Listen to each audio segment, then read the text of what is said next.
প্রথমবার ছোট মাছটা বাজার থেকে কিনে নিয়ে আসলাম এবং রান্না করলাম। বাজারে যাওয়ার পরে এই ছোট মাছটা দেখে খুব সুন্দর লাগছিল, একদম রূপার মতো চকচক করছিল মাছটা। দোকানদার বলবো, আপা এটা নদীর মাছ, নিয়ে যান, টমেটো আর ধনিয়া পাতা দিয়ে রান্না করে দেখবেন, অনেক মজা হয় মাছটা, শুধু ঝোল দিয়ে ভাত খেয়ে ফেলতে পারবেন। যেহেতু আমি ছোট মাছ খেতে পছন্দ করি, ছোট মাছ খেতে ভালো লাগে, তাই দোকানদারের উপর ভরসা করলে ভাবলাম যে নিয়ে যাই। আসসালামু আলাইকুম, সবাই কেমন আছেন?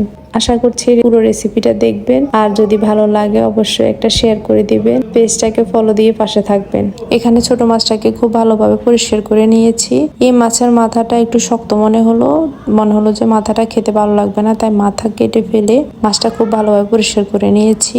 এখন মাছটাকে মাখিয়ে নিব। মাছটাকে প্রথমে বেশ খানিকটা পেঁয়াজ কুচি, থেতো করা রসুন, কাঁচামরিচ আর গুঁড়ো মশলার ভিতরে হাফ চা চামচ হলুদের গুঁড়া, 1.5 চা চামচ লাল মরিচের গুঁড়া, ছোট মাছে একটু ঝাল ঝাল হলে খেতে বেশি ভালো লাগে, হাফ চা চামচ ধনিয়া গুঁড়া, হাফ চা চামচ জিরা গুঁড়া, সামান্য তেল, স্বাদ মতো লবণ আর একটা বড় সাইজের টমেটো দিয়ে মশলার সাথে মাছটা খুব ভালোভাবে মাখিয়ে নিয়েছি। এরপরে কড়াইতে আরো কিছুটা পরিমাণ তেল দিয়ে কালো জিরা ফোড়ন দিয়ে মেখে রাখা মাছটা দিয়ে মশলা ধোয়া পানি 1.5 কাপের মতো দিয়ে এই মাছটাকে মিডিয়াম আছে মোটামুটি একদম বুনা বুনা হওয়া পর্যন্ত রান্না করে নিয়েছি। এখন নামানোর আগে আবারও কয়েকটা কাঁচামরিচ চিড়ে দিয়েছি আর ধনিয়া পাতা দিয়ে দিয়েছি। মাছের ঝোলটা মাখা মাখা হয়ে গেলেই ছোট মাছের চচ্চড়িটা রেডি। গরম ভাতের সাথে পরিবেশনের পালা। মাছটা রান্না করে নামানোর পর মাছটা থেকে এত দারুণ গন্ধ বের হচ্ছিল, আর সত্যি মাছটা খেতে অসম্ভব মজার। আমার তো অনেক বেশি ভালো লেগেছে।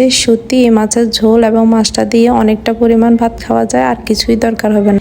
যারা ছোট মাছ খেতে পছন্দ করেন তারা একবার হলো এই মাছটা এভাবে খেতে পারেন। আল্লাহ হাফেজ।